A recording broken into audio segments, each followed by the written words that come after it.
You just recently had an opportunity to review the audio of the confrontation between the Leeds Superintendent and Sabrina Rose, and then you got an opportunity to look at her contract after we obtained that. What do you think of the whole situation? Yes, I have listened to the audio, read the contract.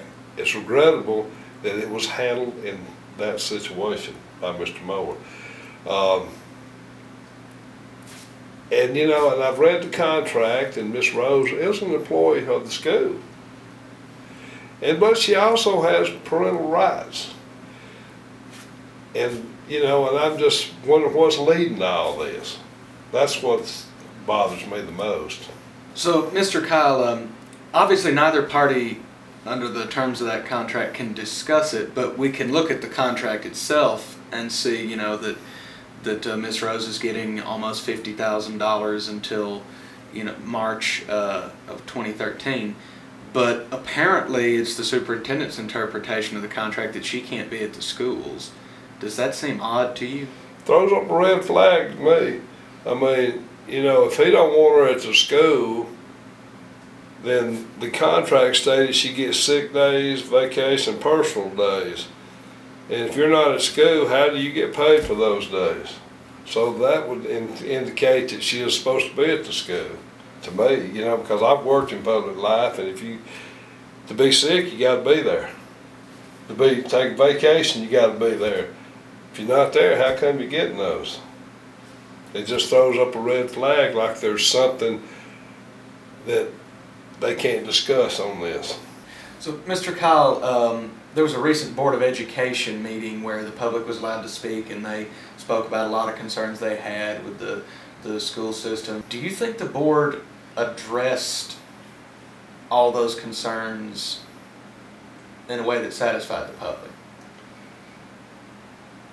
You know, I didn't get to go. I was sick. I've been fighting this sinus for a month problem. I've been out of town. I did not get to go. I looked at the video and the audio of the meeting. I don't think they addressed anything that night. They just gave the people rights to speak to them in front of them. Answer questions? No, they didn't. I have friends on that board. You know, in this small town, you're gonna know everybody. I think that was a way to appease the people at the moment. I want to see them come out and be more open with the public. They've got a long way to go before they can fulfill the bill of a school board for every citizen in this town. So in light of that, Mr. Kile, what do you think the board could do to be more open to the public and to address their concerns? Take control of our school board back over again. I have read, I guess, criteria to be put on the agenda for the school board, and it has to be approved by the superintendent. That's not the superintendent's meeting, it's the school board's, and they ought to be the one that sets the criteria for that. They should be able to, you know, we're held accountable as city council members every council meeting, because at the end of the meeting we give you a right to come up and address us. Given your name and address, you can address us on any matter that we deal with. And I think they ought to be the same way, be accountable. So, Mr. Kile, you think it would be more effective if people could speak to the board at their meetings instead of, say, calling them individually? Yes, I think the reason you do that is because you're also notifying the other board members of your concerns. And that would get 5 people, 6 people on board with your concerns. If you do it individually like a phone call, then there's a possibility that they might not remember the phone call, you know, and this is just hypothetical.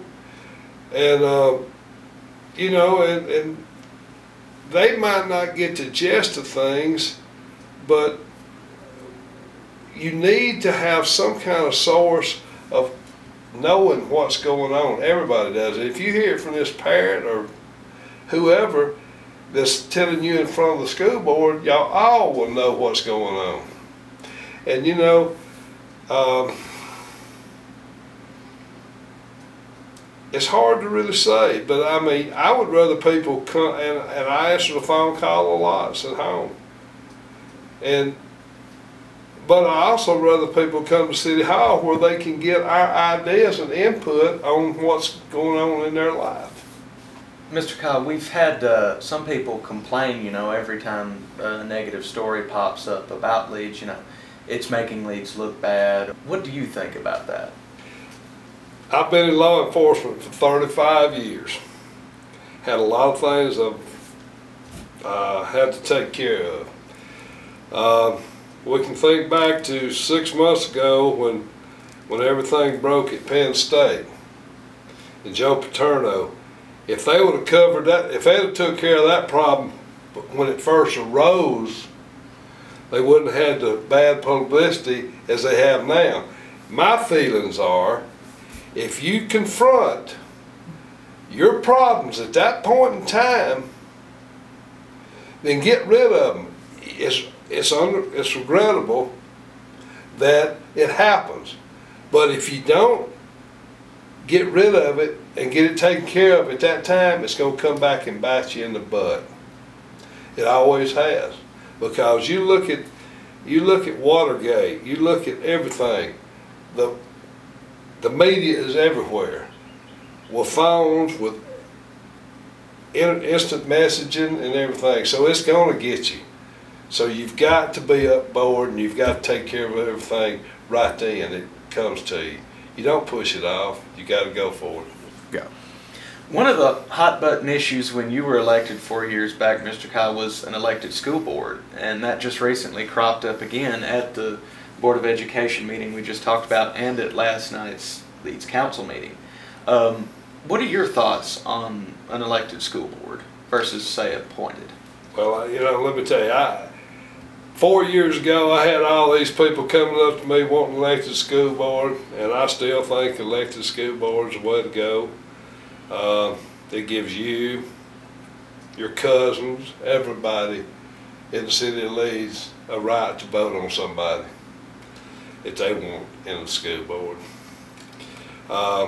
4 years ago, I had some people coming up to me and begging for elected school board, just begging, oh please, you got to have a school board. And some of those people even got put on the school board and then left within a month or two. But you know what? The people in last night's council meeting was talking about, well, it takes 2 years to be able to get elected school board. Well, you know, and they're probably right, it's going to take a while to get there. But you know, these people that we're dealing with right now that's got concerns at the high school are probably going to be gone. But there's other people coming through. So the ones, you know, it's always going to be revolving every 4 to 5 years, different parents, different folks, different problems. So are we going to go through this every 2 to 3 years? You know, we need to decide what we're going to do, and as a city, do it. Don't sit back and rumble about what's going on. You got this bunch here that tries to run everything. You got this bunch here that wants to come to the board meetings and complain, and then you got so many individual groups out there. It's hard to tell. So we need some kind of poll to judge where we need to go. And I don't have a problem with the school board. I mean, anybody that does, and I see that they have some personal gain if they don't want to elect a school board. Mr. Kile, thanks for being with us. We want to give you a final opportunity to say anything you've got on your mind about all these issues. Well, our issues seem like they're not that many, but they're severe, in my opinion. enough that when we have inappropriate relationships, it's been supposedly brought forward, the way we treat employees of the school. You know, we got to understand, this is one city, one town, whatever you want to call it. We've got to get our stuff together, because we don't own this town. I don't, nobody does. It's the community's town, and we're so divided that sometimes I think, how's this going to make it? I mean, we've got to worry about the kids in this community that we got to provide an education for. It ain't about Keith Etheridge. It's not about John Moore. It's not about Sabrina Rose. It's about the children that attend our school every day. And that's where it's all about, is our future, is our children.